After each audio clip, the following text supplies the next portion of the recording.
available in our investor presentation. Wishing everyone success as we embark on a new financial year. We are happy to take questions now. Thank you very much. We will now begin the question and answer session. Anyone who wishes to ask a question may press star and 1 on their touchtone telephone. If you wish to remove yourself from the question queue, you may press star and 2. Participants are requested to use handsets while asking a question. Ladies and gentlemen, we will wait for a moment while the question queue assembles. Reminder to the participants, anyone who wishes to ask a question may press star and 1 at this time.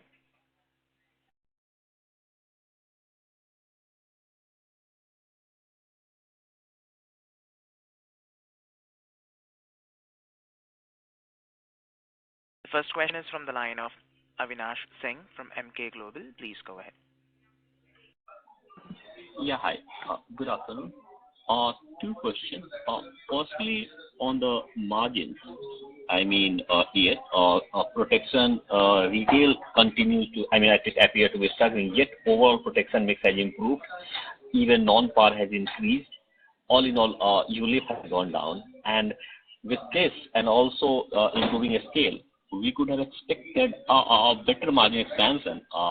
But it seems that the operating leverage is actually, somehow missing, and then margin improvement as compared to product mix looks a bit, I would say, on the disappointing side. So that's number one. And second, on your EV walk, the economic variance, if I look at your kind of interest rate to EV sensitivity, that's like 2% for every 100 bips, and also consider some bit, equity market related sensitivity, yet, close to 3.5% kind of a negative economic variance looks a bit on the higher side. So can you please also explain this? Thank you. Yeah, hi Avinash. I'll take the first question and maybe the second one I'll pass it on to Srini. The first one, you're right. However, just keep in mind that our margins are mark to market in terms of cost. So whatever we incur here and now, so there's no straight lining of that.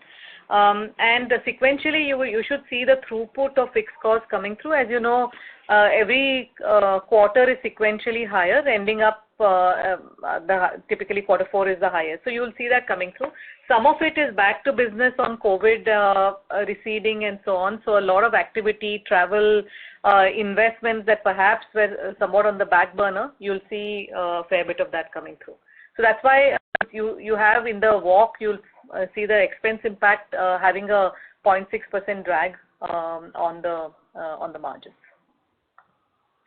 Srini, you want to take the... Yeah, so on the economic variance, the negative economic variance, there is a equity fall that's contributing to about 400 crores of the total 1,200 crores of negative variance. And the remaining, 700 odd crores is on account of rise in interest rates. So if you look at the sensitivity separated for equity and interest rates, it will broadly tie in with the overall impact that we see on the economy. Okay. So we are looking from March to June. So if you broadly say 700 crores, that is kind of 2.5% broadly, or 2.4% of your March 22 EV. So that that sort of a sensitivity more than 100 basis points or 1% movement in interest rates. So that from March to June, 2% positive, right? So the expected returns or the expected returns for the year roughly is around 8%, right? So for the quarter, you'll expect a positive 2% for one quarter. As against that, you actually seen an equity fall. So you have to relate it with the positive 2% that's expected and the actual drop that we've seen in the equity markets. No. Equity is fine. I was talking about that, the yield led. Yield led, you are saying 700 crores, the balance. That is like almost reflecting more than 100 basis points move in yield curve. So, from March to June, more than 100 basis points looks a bit, unlikely move. The yield curve would have moved like... So it is a shorter end of the curve that's risen a little bit more.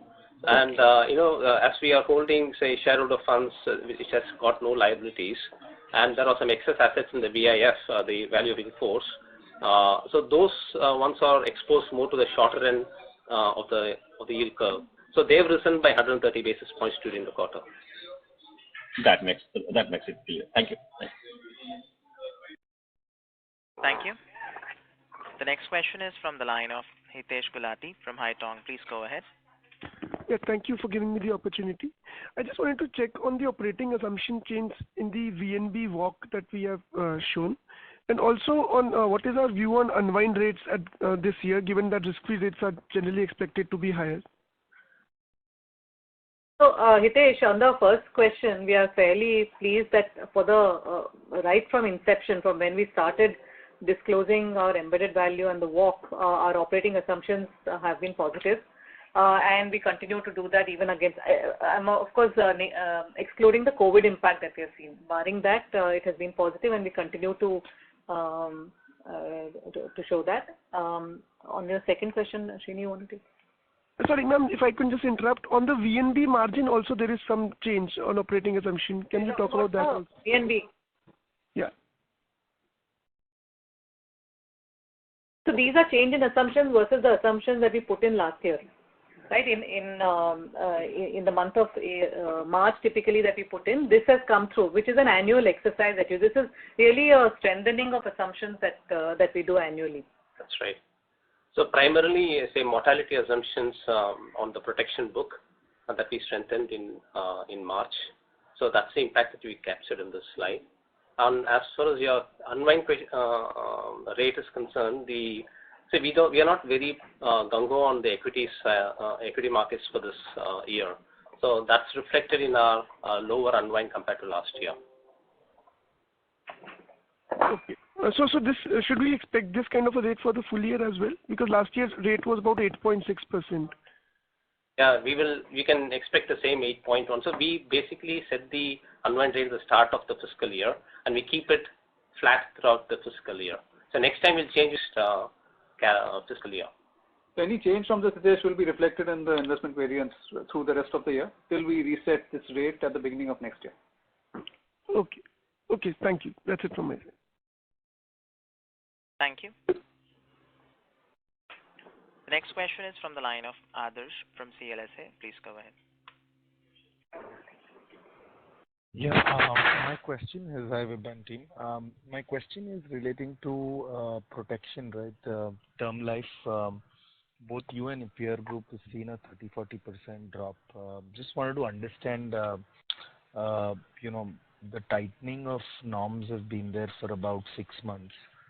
So looks a little awkward, and just wanted to understand from a little more medium-term perspective, do you all see this, some of the tightening in underwriting and norms to really affect the population set of, at least over the next 2-3 years as to how much protection could have been underwritten earlier versus what you can do now? So, Adarsh, I'll give you a background to this. Our industry was hardly writing any term just before the pandemic. Maybe couple of years before the pandemic, maybe overall, typically it was 1% or 2% in APE terms, individual APE terms. I'm leaving out credit life. And then suddenly to expect that to ratchet up for the sector, we just need to put it into context. Yes, there was an uptick that we saw during the pandemic, and we don't want to lose that, and we've been a believer in this story. However, again, it's been a continued perfect storm. There was COVID that happened, then reinsurers, like you mentioned, now inflation. And we think, and like I said in my opening comments, like in the basket of goods in terms of disposable income, we are sensing that either there is a pullback to say this is my outlay that I can afford, and then let me pare down on my sum assured, or else let me defer it a little bit, or I'm taking a loan, let me cover it through credit life at least, so at least I have some cover, or I want to lock in at higher, the more attractive interest rates that we're seeing currently, so that will anyway give me 10x to 20x cover depending on which product. And so on. So these are various things that are going on in people's minds. And so relative to what we saw last year, first quarter again, which was in the thick of the pandemic, it appears that it is muted. But what we are certainly no longer seeing is that why do I need insurance, or why do I need pure protection? I don't think that question is coming up very much right now. So that's a good progression in the minds of people. but it will take time. I think another aspect is that if you look at IRDA's annual report and if you see each company and how they are retaining risk on their balance sheet, you will find that some of the smaller companies have shown a fairly steep rise in what they are retaining on their balance sheet. Now, we always maintain that this has to be somewhat calibrated, and we will do, we will triangulate between top line, whether it's of retail protection or anything else, top line as well as bottom line, risk management, persistency, and it will grow steadily. So we still expect second half there's some tempering on inflation for retail protection to come back. Suresh, you want to add anything? Was probably covered it. If I can add, the overall demand in the market, look at the search has also come down a little bit for all industry.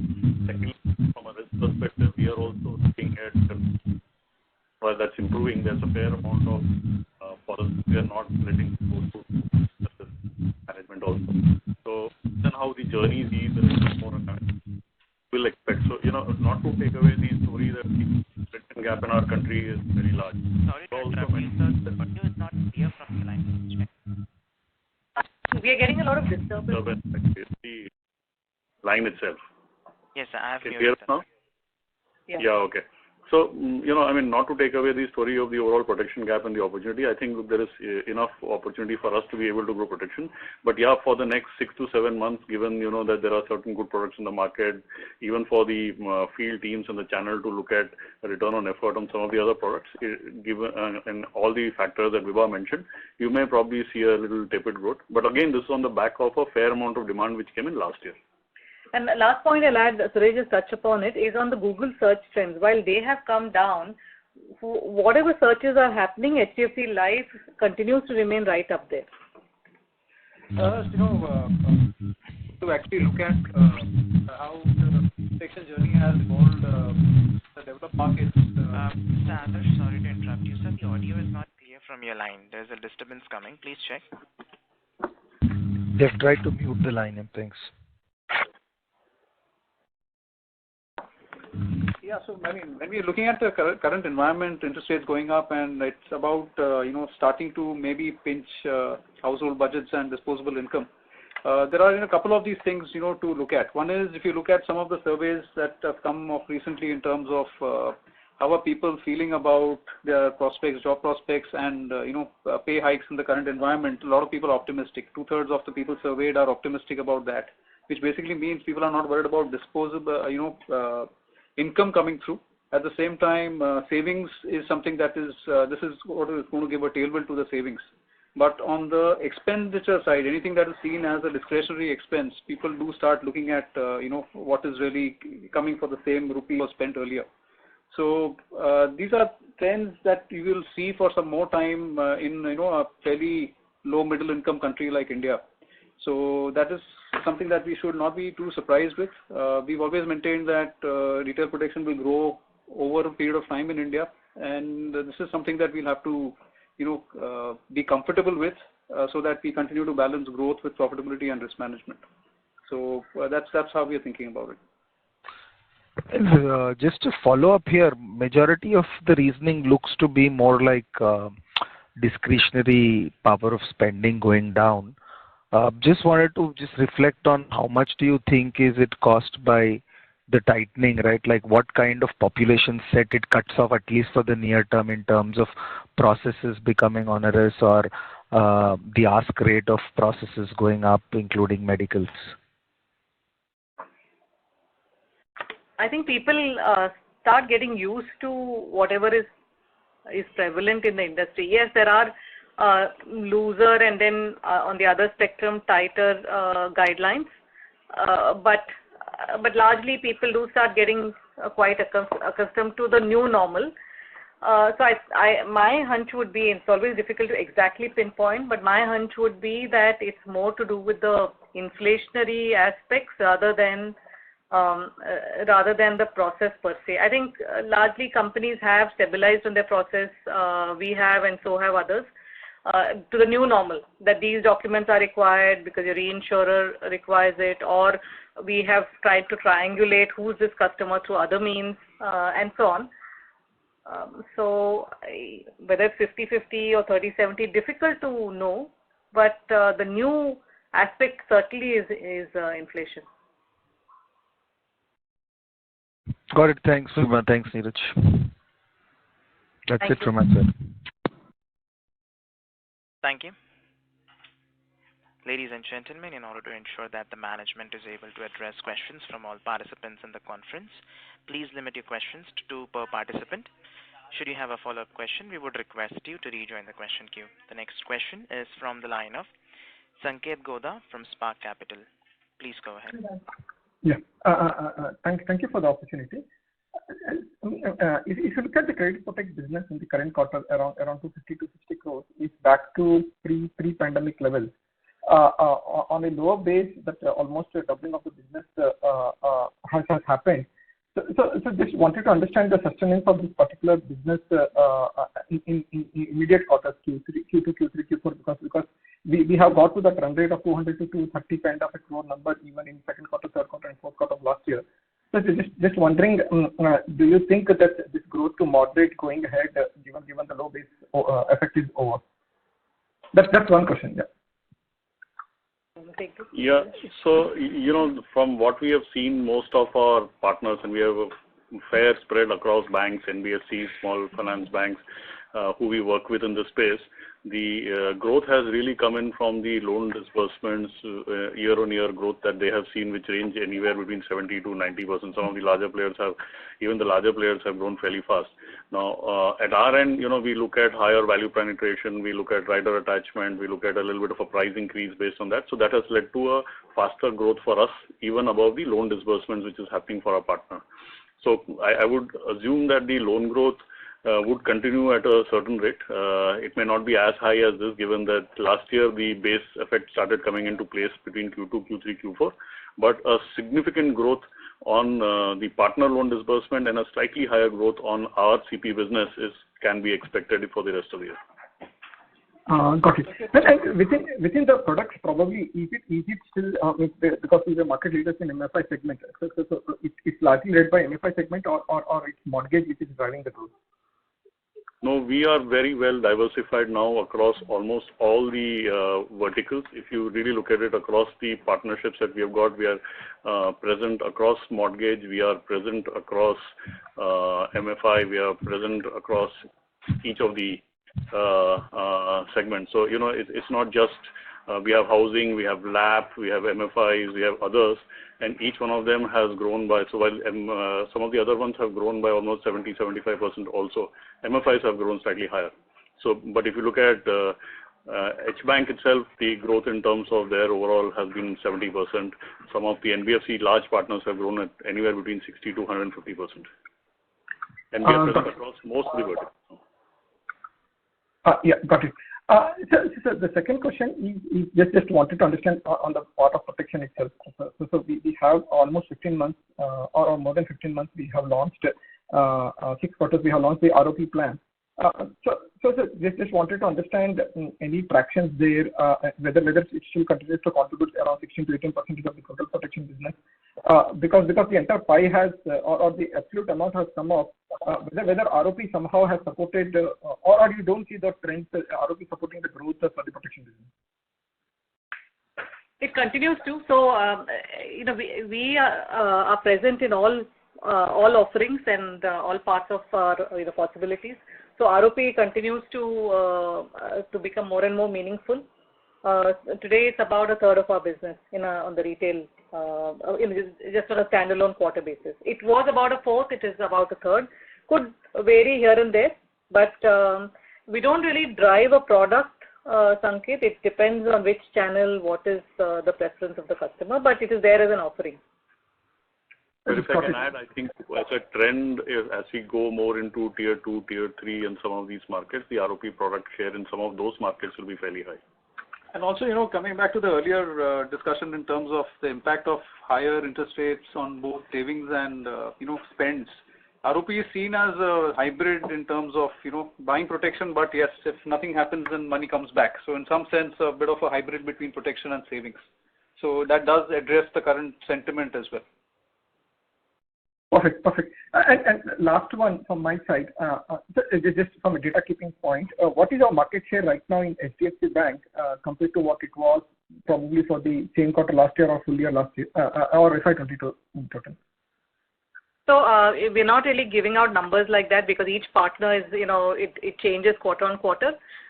Suffice to say that at HDFC Bank, we will continue to write business that makes sense.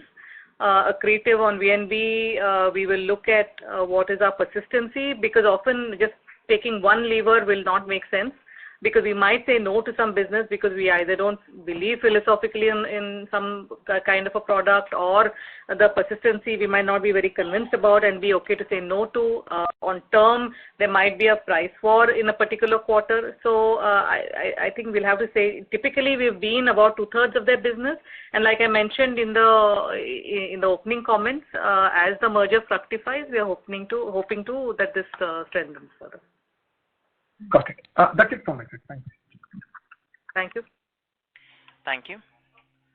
The next question is from the line of Shyam Srinivasan from Goldman Sachs. Please go ahead.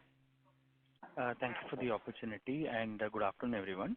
Just the first question on solvency margins. 176 went to 178. You did some sub-debt raise during the quarter as well. So are we now full up in terms of capacity to do any more incremental sub-debt? I think Vibha, you made comment that you could look at equity as well. So just want to understand what is the comfort level on where solvency is. Let's assume it is at this level. How many years of growth can we do without having to raise equity? If you can help us understand some of the dynamics around solvency, please.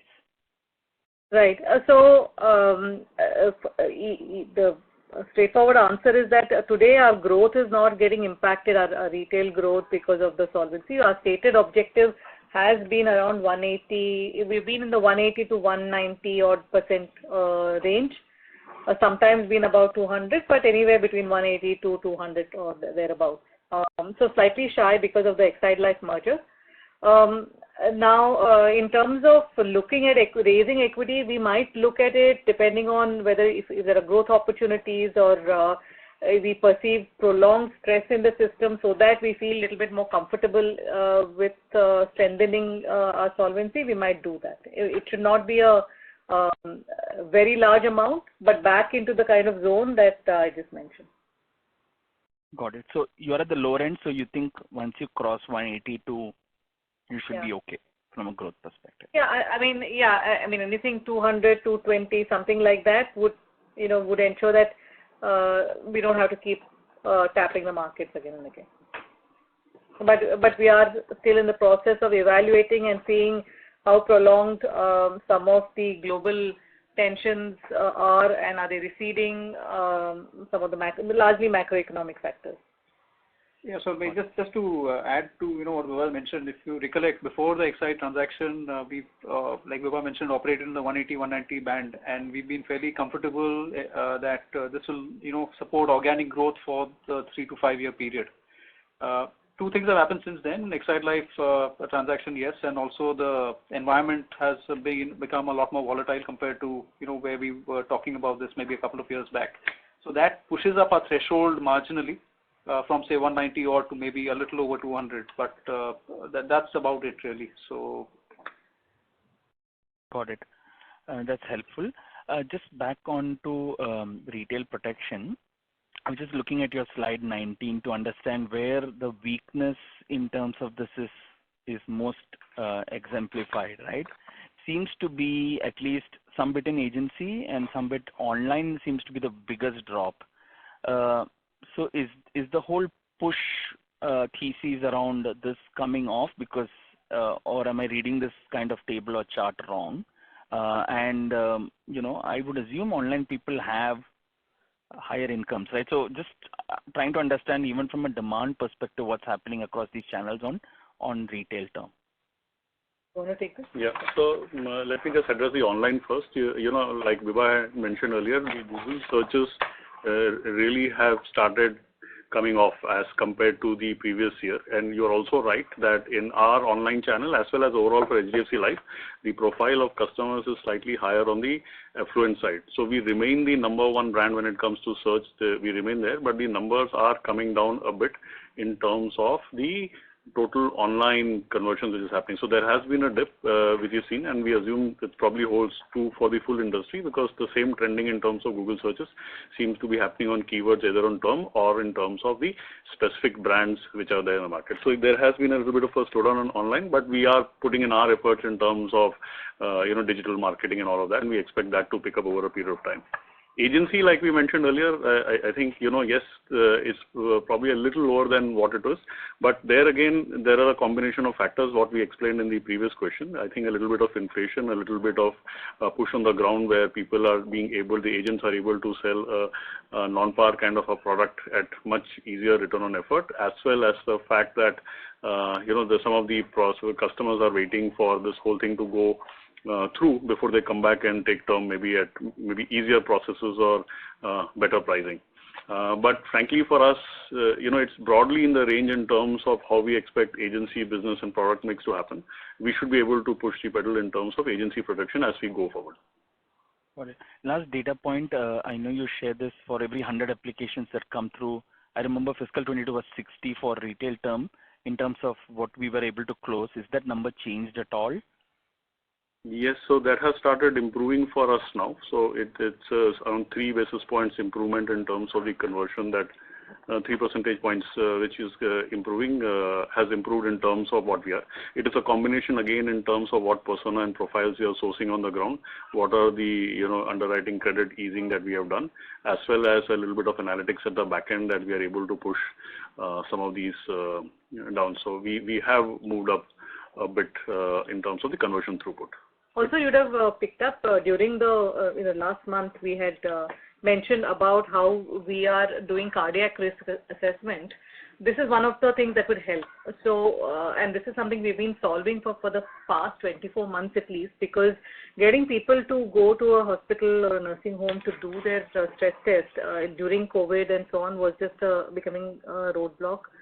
Now with this, and it's there in our investor presentation, with this now we're able to use this stepper, go to the individual's home, be able to assess cardiac risk and so on, and this would have been a bottleneck earlier, for example.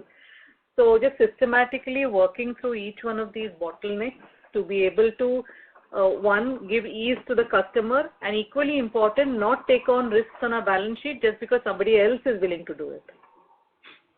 Fair enough. Thank you and all the best. Thank you. Thank you. Thank you. Ladies and gentlemen, please limit your questions to one per participant. Should you have a follow-up question, we would request you to rejoin the question queue. The next question is from the line of Akshin from Fidelity. Please go ahead. Yeah, hi. Just a question on the EV walk on the investment variance. Could you just maybe help us understand on how much of the hit was due to interest rate and how much of it was due to equity markets? Just if you could break that up. Thanks. So equity is around 400 odd crores, and the balance is from interest rates. Out of the total 1200. Okay, because I was just looking at the sensitivity that you had published in F22, which called for a roughly 2% hit on EV for a 1% move in interest rate. So interest rate movement has been slightly lower than that. If I'm just looking at year end or average, maybe 80-90 bips, and then the sensitivity to EV seems to be a little higher than that. Could you just sort of help us understand? So the shorter end of the curve has actually gone up by 130 basis points during the quarter. Sure. Okay. So it's more than 100 basis points. So it's more sensitive to shorter end, or to, like, we just use it 10 years as a proxy, but you're saying we should look more at the shorter end of the. Oh, yeah. So you need to look at the full curve, because different assets are sitting at different ends of the curve. So what we discussed a little while back as well. At the shorter end, the the hardening has been a lot more, 130 odd basis points. At the longer end, it has been say 50 to 60 basis points. So basically, wherever the assets are sitting at the shorter end, that's where the impact is. To give you an example, shareholder assets, also the excess assets sit at the shorter end of the curve, and the non-par assets, for example, backing the 15, 20, 25-year products or annuity products sit at the longer end. So the effect is different at different parts and wherever the assets are being held. So collectively, you will see that this is the impact of about 700 odd crores in debt, about like Srini mentioned, 450 odd crore in equity. And Neeraj, assuming interest rates remain steady here on and markets remain flat here on, incrementally there wouldn't be any negative investment variance, right? So okay, now take a base scenario of, let's say, the yield curve going up parallel. If the yield curve is going up parallelly, then you will have you'll be able to then correlate 1-to-1 with the sensitivity table that you see. Like you started off with a 1% sensitivity, that's basically a parallel shift. If there is a slope change that happens, which has happened in the past few quarters, this is the result of that. A parallel shift upwards or downwards will have the linear impact that you see in the sensitivity table. Got it. No, my question, Neeraj, was that assuming that 30th June rates, yield curve and market levels hold, incremental investment variance wouldn't be there, right? On account of interest rate, yeah, it would not. But equity would have the other aspect of it. And then that's your question, right? Interest rate, nothing changes. Yeah. Okay. All right.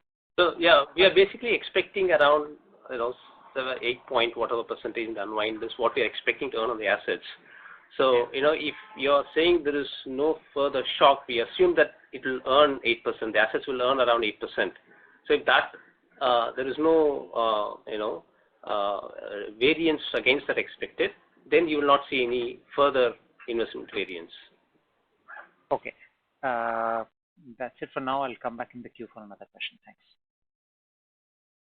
Thank you. The next question is from the line of Surya Kumar from Birla Sun Life Insurance. Please go ahead.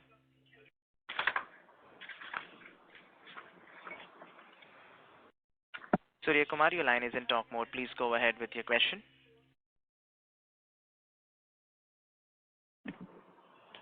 Mr. Kumar, please unmute your line from your side if muted.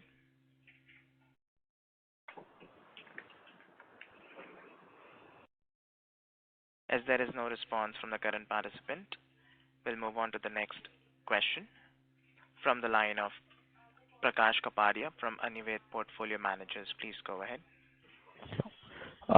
Just one question from my end. Recently the regulators come out with, risk-based capital adequacy norms, and, the idea of the regulator is to increase penetration. So they've set growth targets. So, how does this change the dynamics for the industry and for us, if you could comment on that? So we're still awaiting in terms of some clarity on RBC, and we're hopeful that they take into account some of the asks of the industry. 8 committees have been formed, and at least in a couple of committees this has been an ask.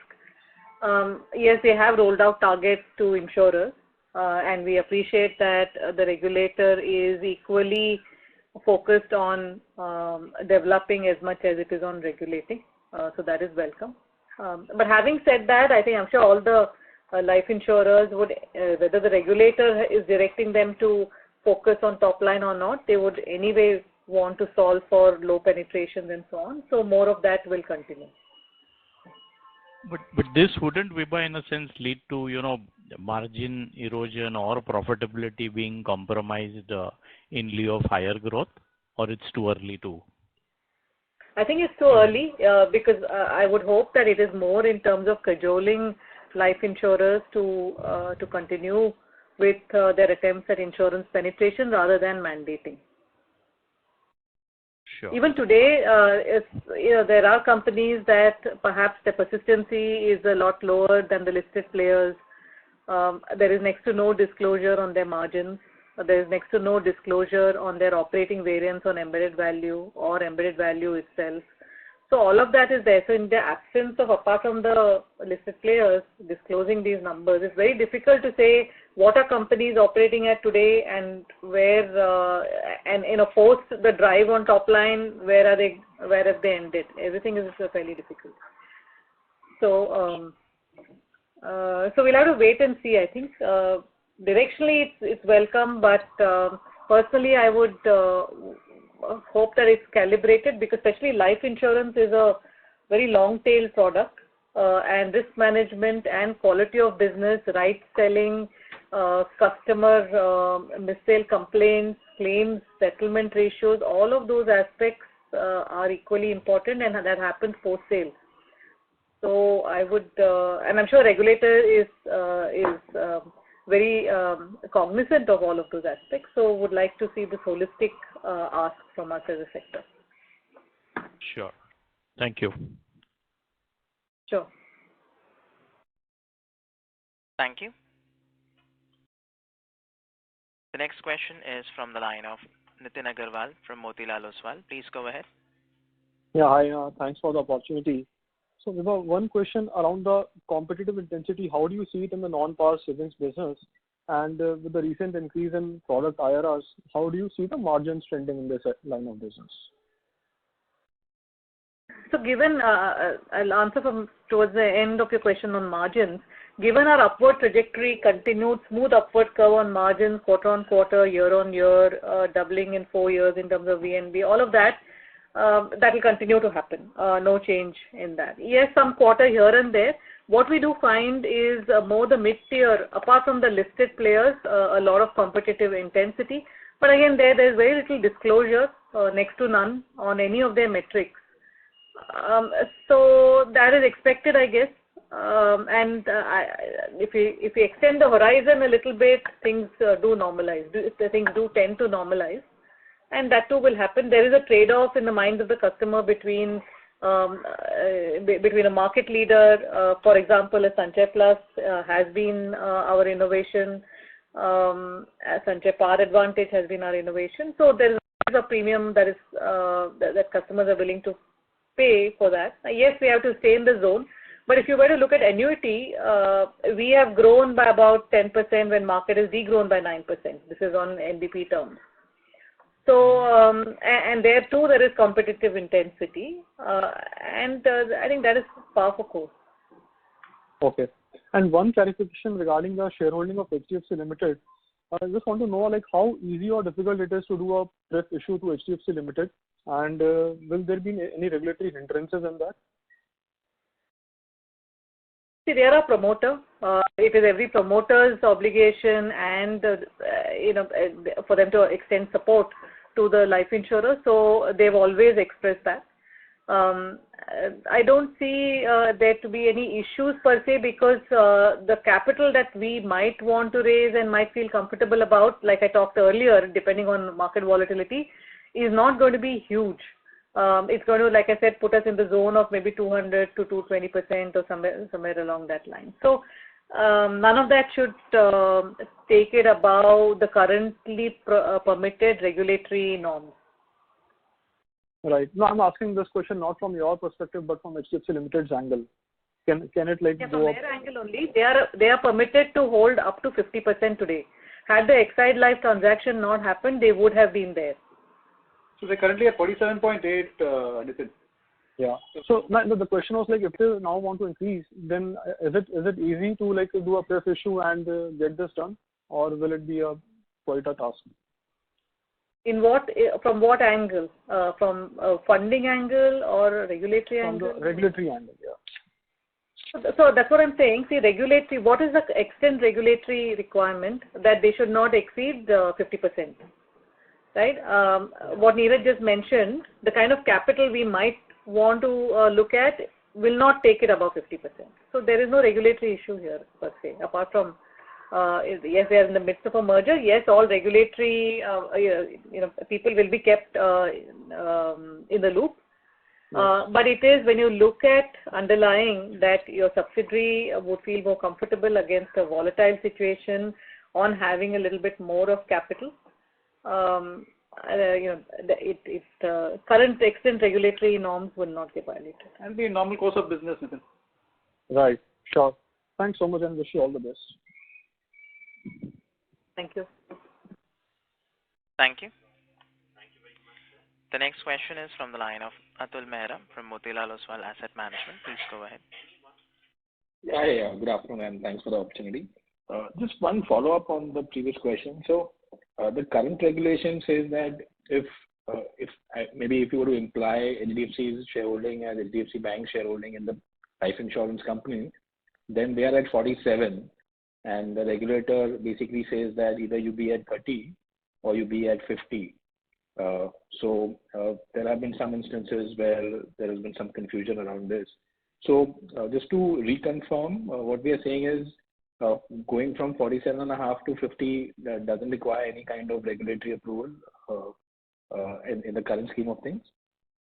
I want to make it clear here that extent regulatory guidelines, this is when HDFC Ergo bought Apollo Munich.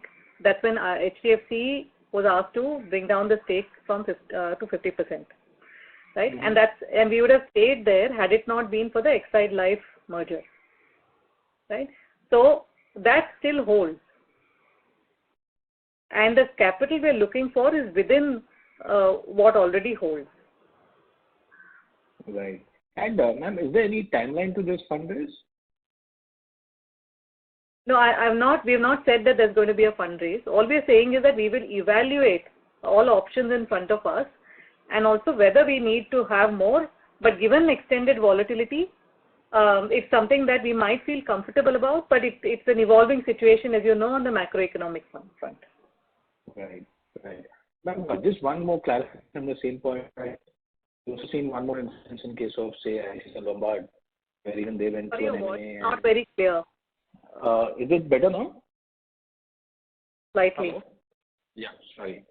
So I was just saying that there was another parallel in the industry around HDFC Lombard, where they went through an M&A and it's not perhaps too clear now what's happening there, where ICICI Bank shareholding has to be got down to say 30% or they'll be allowed to get it back to 50%. So from our perspective, do we see that as a parallel at all or not at all? So boss, you are selectively picking an example. What about at least 5 examples wherein there is 100% or 60% or 55% and so on? So all the senior companies, and I think this is a point that has been mentioned by HDFC Bank leadership, HDFC Limited leadership, to say we would welcome parity. This is not a new application. This is an existing application. We were the first ones to get an insurance license, life insurance license. And there are enough examples wherein it is more than 50%. The example that you give, in that particular scenario, the other insurance entity under the bank was not asked to, they were not asked to bring that down. Correct. Right? So I'm sure this is well-known reasons. So, and has been said this by our current promoters and new promoters. So really very little that I can add here, given that the regulators are looking at it. And just another fact here really is that if you look at the HDFC's shareholding in HDFCLIFE, it was 50% before the HDFCLIFE transaction. HDFCLIFE transaction is not undertaken by HDFC Limited or HDFC Bank. It was an HDFCLIFE transaction, which resulted in HDFC Limited's holding falling from 50 to 47.8. So that's the other difference, between the Lombard transaction. That was, that's the difference between this and the Lombard transaction. And final point is, I think HDFC Bank leadership have also clarified that in their minds, whether it's 50% or 30%, it is going to be theirs, and it is a material investment, and they see it, and they will be the promoter, subject to regulatory approvals. Thank you. Mr. Mehra, may we request that you return to the question queue for follow-up questions. The next question is from the line of Rohit Jain from Carnelian Capital. Please go ahead. Yeah, thank you. I had 2 questions. One is on the EV. I heard Srini say impact of 700 crores on the shareholder and the excess of WIP assets. I would guess the change of long-term interest rates and the size of our book, wouldn't that be much higher impact on the debt portfolio? That's point one. And point two, if my interest rates rise, ideally I'm able to invest at a higher rate, whilst my savings rate or offered rate is similar. Wouldn't my VNB margin increase? Thank you. So yeah, so this is on the back book. So on the VNB will increase for the new policies that will be written at a higher interest rate. You're right.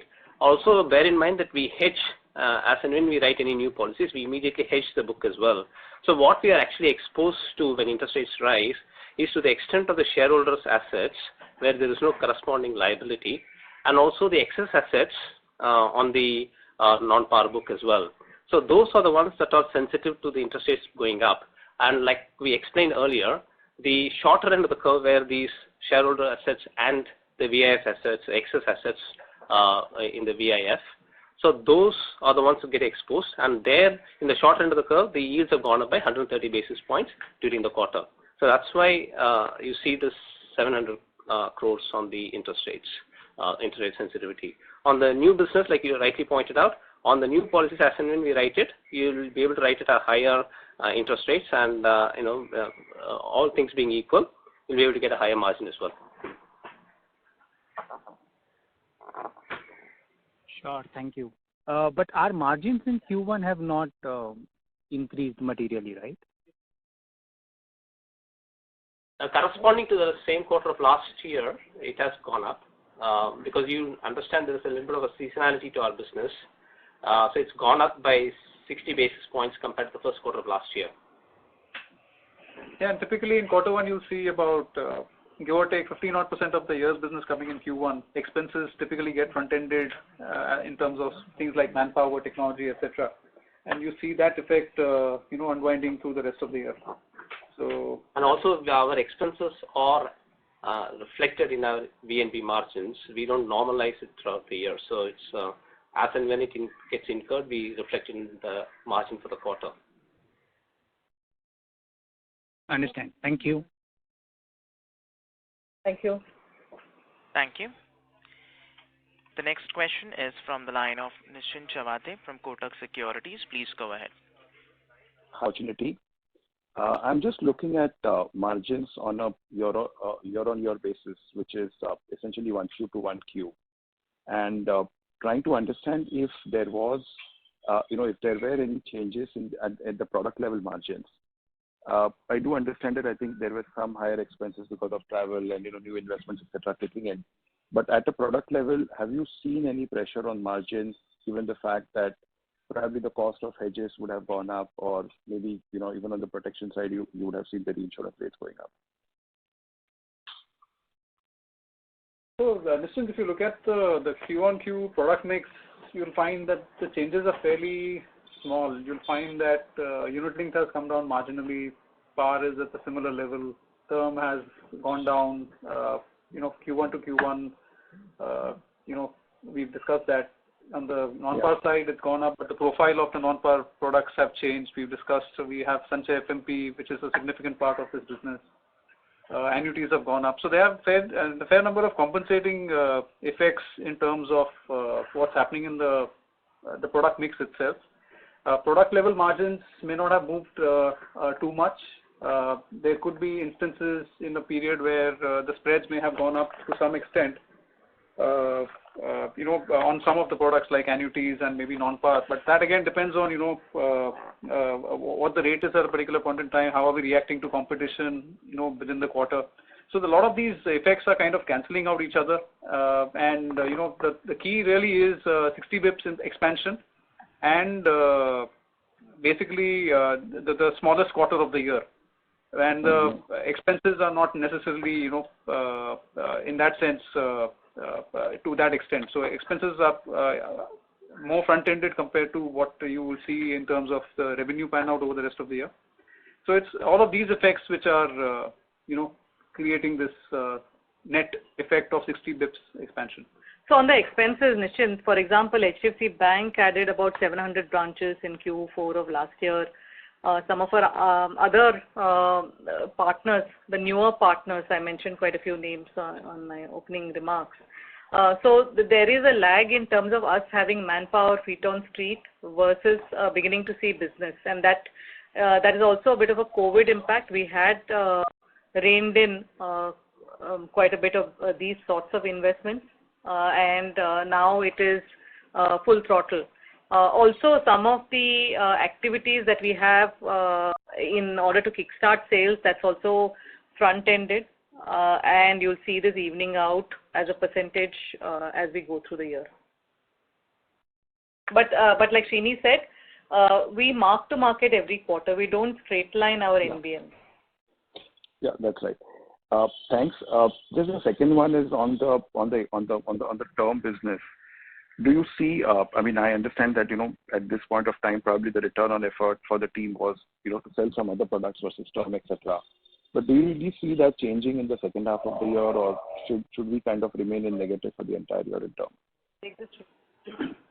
Yeah, so look, I think it's a combination of multiple things that we will need to do. One is, of course, like we said, that the overall customer sentiment has to improve. Two, in terms of the overall awareness and what kind of ease of journey we'll be able to provide to the customer.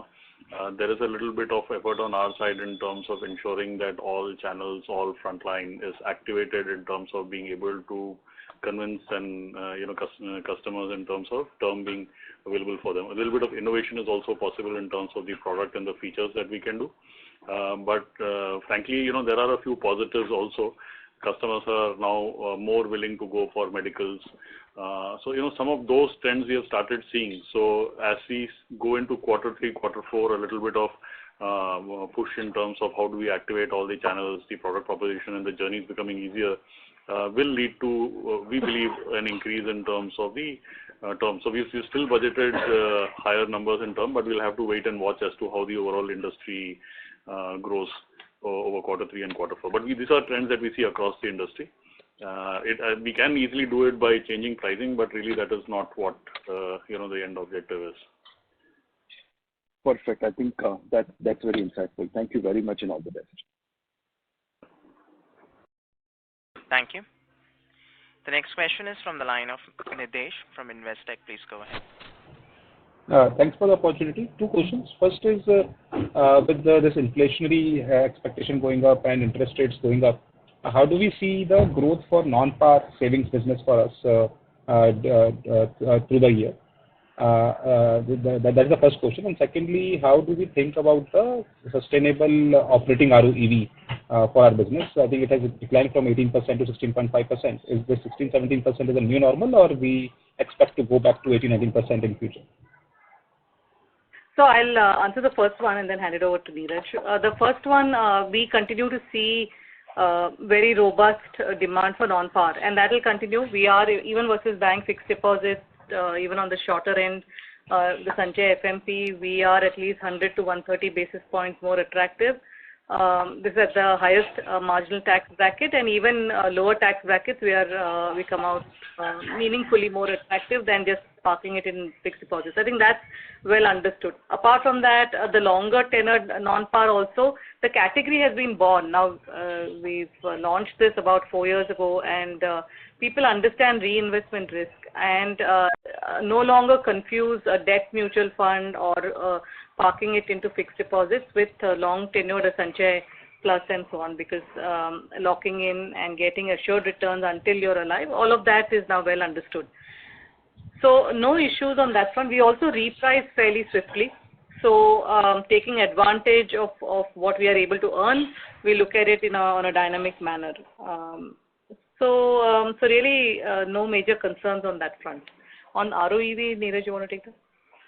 Yeah, in terms of ROEV, if you look at the key, when you deconstruct ROEV, you will look at the 2 key aspects of unwind and the NBC accretion.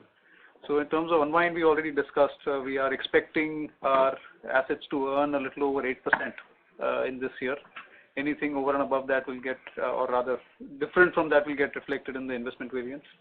And NBC accretion has started on a strong footing in Q1. We expect that to continue with gradual a steady margin expansion as we have delivered in the past couple of years. With that, you will look at an ROEV which, so last year if you look at the ROEV, it was about 16.5%. This is, after normalizing the impact of COVID. Prior to that, it has been in the 17-18% range. So that band of 17-18 is something that we believe is possible to achieve. And of course, this will depend on the interest rate environment over the years as we go forward. Given our philosophy, we expect operating variances to be in a fairly small territory, in the neutral to positive territory. So these two blocks of unwind and PNB accretion is what would dictate this number. So we would expect this to, gradually inch upwards as the year progresses. Also, I hope you're not comparing the first quarter ROEV with the full year ROEV, because there is a fairly large uptick in terms of seasonality. Sure. And lastly, just one question on the reported profitability. Sorry, just in terms of numbers, because it is important that we compare quarter with quarter one with every quarter one of the previous years. And it has been in the range of about between 14 to 16%, somewhere in that zone over the last 3 years on the Q1 to Q1. Sure. And just lastly on the reported profitability, how should we think about that, given that last year in Q1 there was a major disruption because of COVID, and COVID claims would have hit our P&L. Despite that, the YOY growth in PAT is not that significant. So any light on that? So if you deconstruct it further, and we do give what is the shareholder versus policy holder. Last year there was some, because of the markets being good, there was a profit booking that we did on the shareholder. But when you look at what the policy holder back book generation has been, that has been extremely robust. 50% growth. So about a 50% growth, which you will agree is a fairly decent growth. Sure. Thank you. Okay. That's it from my side. Yeah. Sure. Thank you. The next question is from the line of Dipanjan Ghosh from Citi. Please go ahead. Hi, good evening. So 3 questions from my side. First is, you have highlighted that some of the new banker channels have demonstrated strong growth. If you can just quantify something on that, what is the mix or what has been the YOY growth? Second is, if you can qualitatively mention your counter share or how it varies between HDFC Bank branches with vintage of less than 5 years and vintage more than 5 years, more qualitatively. And third, I think one point we have discussed on the non-par side, we have seen IRRs of the Sanchay Plus product increasing significantly during the quarter. So does that reflect competitive intensity? Do we still hold up the spreads or the margins that we are doing in the business? Again, if you can give some color on that. So I'll answer the last one on the spreads. Margins have not been impacted any significantly. So yeah, more or less the spreads have been spreads. It's not just a spread business, there's expenses in there as well, how we underwrite. So all of that goes in. So into that melting pot, we have been able to hold our margins on non-par.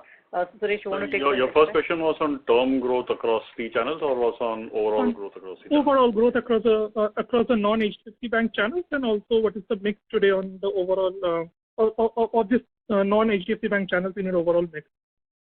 So we have seen fair growth firstly on our proprietary channels, which was in line with our overall strategy. We have been investing both on our agency as well as a direct. I think also plus to note that Exide, on the other hand, while we run as a subsidiary on the agency, has also grown in the first quarter. So you will find that our strategy in terms of being able to grow agency and direct. In broking, we continue to maintain our market share, and the growth there has also been much higher than what we are seeing at an overall growth level. The other banker relationships, which is other than HDFC Bank, in most of our other partnerships, whether it's Yes Bank, Bandhan, IDFC, we have seen significant growth, almost 90 to 100% growth, which has come at an overall other banker relationships. So if you were to leave aside HDFC Bank, which has also grown at a fairly decent rate in Q1, given that they've always had a large base, and there we have a different pressure on multi-type, but we have seen growth across proprietary, which is agency direct. The only cause of concern, which like I had mentioned earlier, right now is the online business, where there's a little bit of pricing war which is happening, as well as a lower sentiment on the direct. So those are the two probably channels which we probably need to focus on. But other banca, broker, and proprietary on agency and direct have been growing reasonably fast. Sure. And on the vintage counter share at HDFC Bank based on branch vintage? So, typically some of the larger branches, so HDFC Bank obviously now has a huge number of branches and they've been growing 700 branches. We do track branches based on city categories, as well as, they have a A, B, C, D to I categorization which is happening. Their presence in terms of the large branches in the metro tier 1, tier 2 is obviously very large. The productivity of these branches is huge because one, they have a very large customer base in most of these A and B category branches. There, of course, again, we have more or less similar market share across each of these type of branches. Probably the presence for HDFC Life in some of the upcountry markets is higher, but now more or less that has evened out after 3-4 years of multi-tie.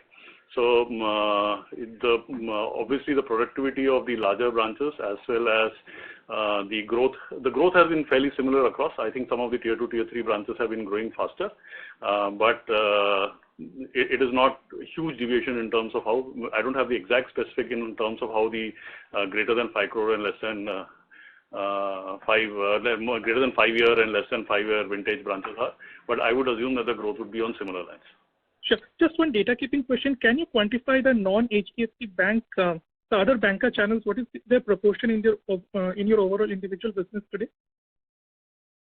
So approximately 15 to 20% is the kind of number, but they are growing very, very rapidly.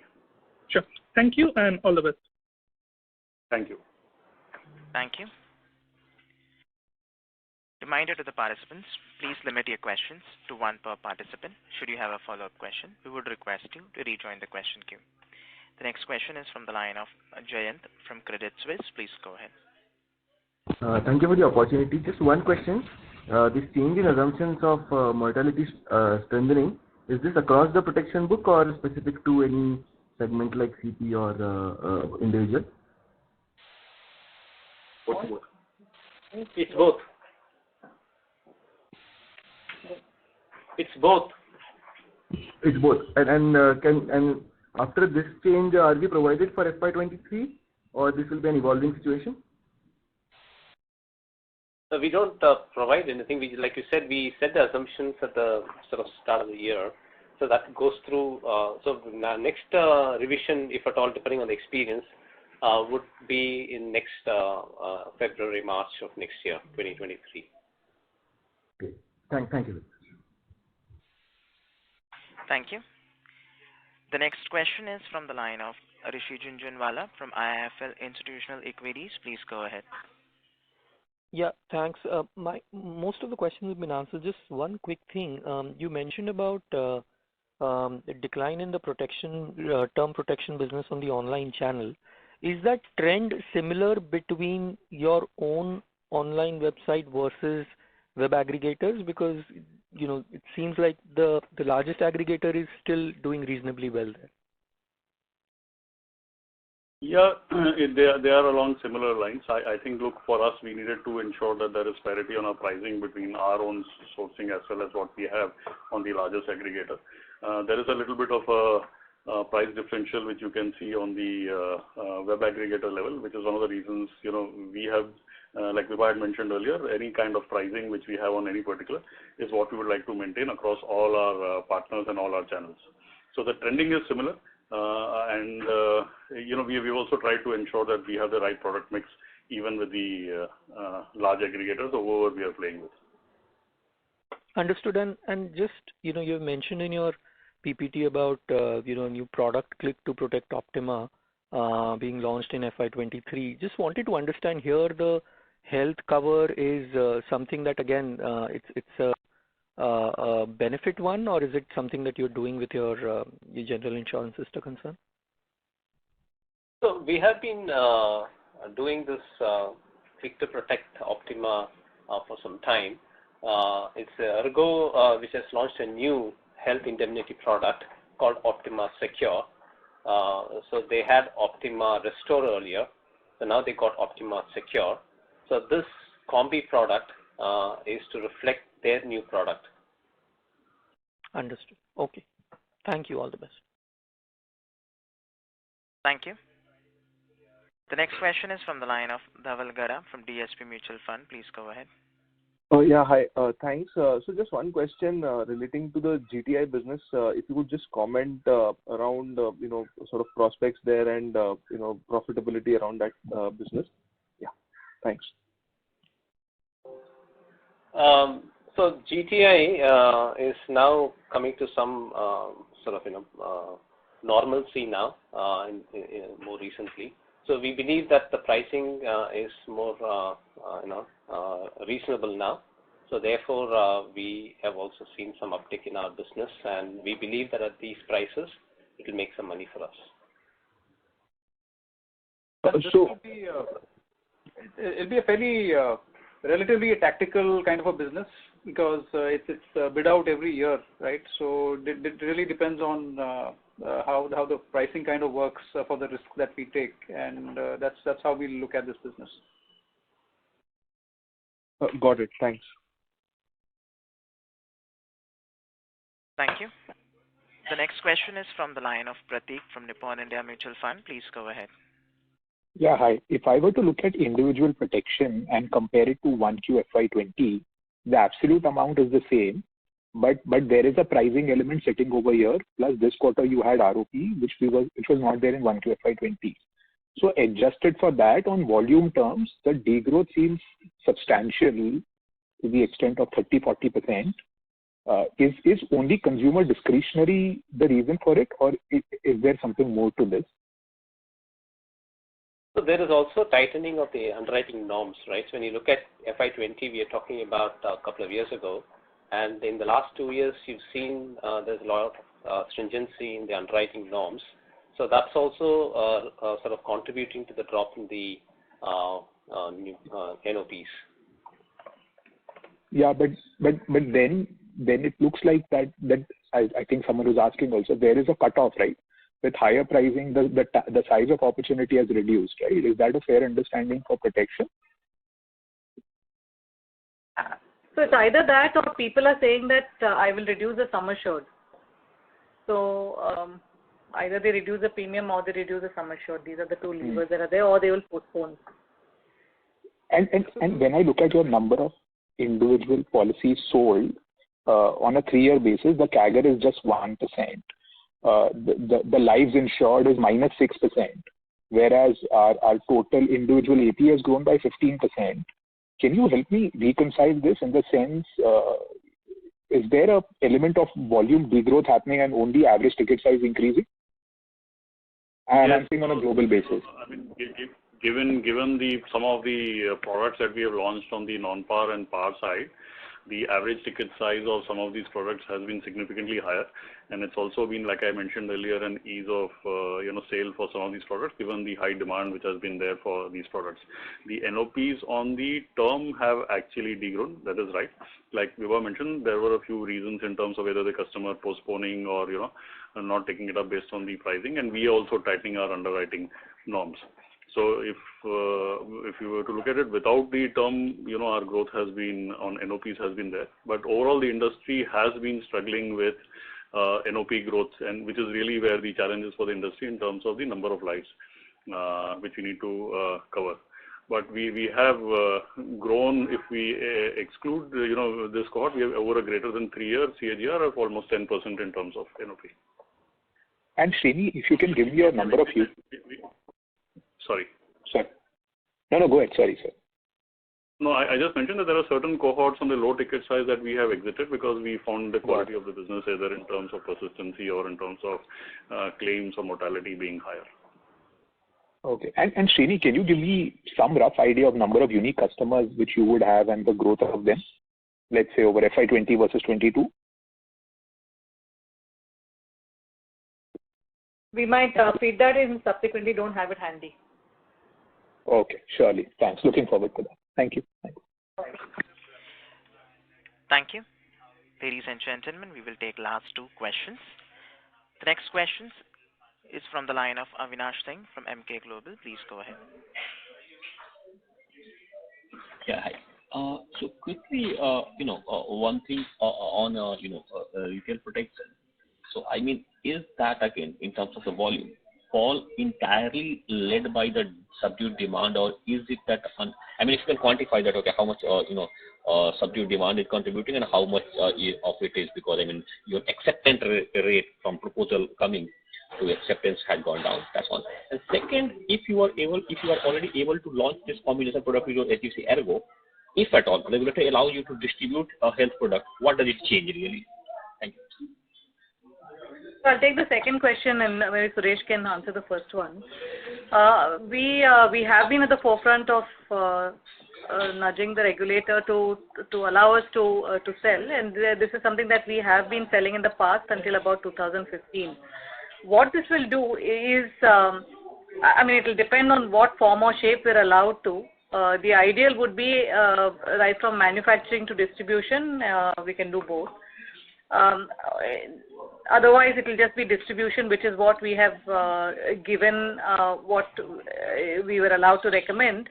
So distribution is an ask that is there in the report that has been submitted. So first is that it will depend on the form or shape. If you're allowed to manufacture, great. What this will do is not just offer Mediclaim products, that is fine, but it will allow us a lot of product innovation, which today that's a missing piece. And while we can collaborate with, and we do collaborate with companies like HDFC Ergo, it is at best a force fit. And it's somewhat clunky from the customer's point of view. So this will allow us to give a feature and build in a feature into our existing product offerings, wherein it becomes very customer centric as a one-stop shop for everything from mortality to wellness to morbidity, everything in between, right? So and for us to ratchet up, down, to be able to add riders, similar to what we see in some of the other geographies. And I talked about wellness as well. So it will allow us to do that. But we'll have to see what we are allowed to do, and then do the best that we can under that new regulatory regime. Over to you, sir. So I'll add first to Vibha's second point. I think the overall value proposition and the improvement in productivity that we can see at a customer touch point or engagement, especially when we have a combination product like that, I think can significantly add value both in terms of the customer coverage that they will get, as well as the total sales that we can generate, or the additional sales that we can generate at every engagement. On your first question, look, frankly, Neeraj had mentioned this in one of the earlier questions. If you really look at it, our product mix has more or less remained stable across par, non-par, UL, and term. So there is a slight dip of a 1% in term. The par has more or less remained. We mentioned this earlier. I think, look, we do tend to balance our product mix based on, what the overall market scenario is like. And we have been managing to do that across each of the channels. So while on the term side, there has been we do see a little bit of a customer sentiment slowdown in terms of searches. We see that happening, like we had mentioned, and there is maybe the impact of inflation or a delay in postponing. There has been a little bit of a tightening at our end because we are looking at all product lines across all channels to help us deliver on both the risk side as well as the quality of business. So if you have noticed, our persistency continues to remain top in class. Our product mix remains the same. And if for a certain quarter we see a little bit of term slowing down, we have tried to make sure that the overall sum assured or the protection that we grow has helped us from the credit protect business. So both protection and annuity combined put together are going up. Our credit protect business is leading to the overall protection in terms of both number of lives as well as the sum assured that we are covering. And depending on how we find the overall market evolving, we'll be able to change the product mix as we go forward. So, I mean, any sort of quantification in terms of your acceptance rate from proposal origination to your issuing a policy? I mean, if there is some metrics, I mean, how much sort of it has become stricter from your side, rather earlier if you were like kind of issuing 8 out of 10 proposal, hypothetically, where is the number? Mr. Singh, the audio is not clear. Yeah, again, there is a little bit of a disturbance. Yeah, now it's improved a bit. So, look, I think there's a fair amount of effort in terms of understanding which persona, which profile, which markets we want to source and where we want to push the channels to source. So, while our throughput has increased, like I mentioned earlier, almost 3-4 percentage points our throughput has increased. What we have tried to do also is to ensure that we are getting the right profile in today's underwriting norms. Like we had mentioned earlier, there were certain cohorts where we saw the risks higher or the persistency lower. We've tried to go back and say that we probably don't want to source those profiles. So there has been an improvement in terms of our throughput. We are looking at that, but it is very closely balanced with the risk that we would want to take on these kind of profiles. Thank you. Mr. Singh, may we request that you return to the question queue for follow-up questions. The next question is from the line of Madhukar Ladda from Elara Capital. Please go ahead. Hi, thank you for taking my question. You mentioned that the shorter end of the yield curve has risen more than the longer end of the yield curve, which obviously implies the yield curve is flattening a little bit. And so the question is, if this trend continues and if we go back to a yield curve which was probably prevailing 2 or 3 years back, which was very much more flatter than what we are right now, how would you see that to impact the supply of FRAs? And then would it be that easy to sort of construct the non-par products that the market seems to be doing now? Your comments on this would be helpful. Yeah. See, we don't expect the shape of the curve to change the supply of FRAs. More and more banks are coming into this. The banks are increasing their capacity, and more banks, both domestic and foreign, are coming into this. So we don't expect the supply of FRAs to get impacted by the slope of the curve. What can change is in terms of the economics, in terms of what happens to the spread. That gets dictated by the difference between the spot and the OIS yields, and that is something that can change from time to time. But ultimately, from our perspective, it's about managing the spread, right? We've discussed, we were doing on par using our internal capacity before FRAs were allowed. Then FRAs were allowed, and we started using that. Even today, when we look at our entire risk management approach, it's not disproportionately dependent on FRAs. So what we are doing today, if you look at our FRA numbers for the last couple of years, you'll find a 10,000 crore odd number in FY21. We brought it down in FY22 in spite of business having going up. So as such, dependence on FRAs is, it is a good instrument. We use it for risk management, but we are not overly dependent on it. So the economics of it, we will try and manage by managing our spreads. So if we're getting a positive spread on that, some of it can, be reflected in the rates given to the customers. Some of it can get reflected in terms of the spreads that we get. So that's how we look at it, Madhukar. Right. And just to follow up on this, from the bank's perspective, obviously a flattening, a more flatter interest rate curve would mean lower spreads for them. Don't you think that would then disincentivize them from sort of writing more FRAs? So again, you can of course talk to the counterparties, but actually, if you look at the way this business works, it's really the bank is using the balance sheet to earn this spread themselves. Now, unless that balance sheet is being used to write some other business at higher levels, it's very, very different. And also in terms of you see the economics of global banks, the kind of returns that they may have in their own global balance sheets. What you get in India is still very attractive, no matter how flat the curve gets, just because of the level of the interest rates itself. Thank you. Ladies and gentlemen, that was the last question for today. I now hand the conference over to Ms. Vibha Padalkar for closing comments. We would like to thank all of you for participating in today's results call. Good evening. Thank you. Ladies and gentlemen, on behalf of HDFC Life Insurance Company Limited, that concludes this conference call. Thank you for joining us, and you may now disconnect your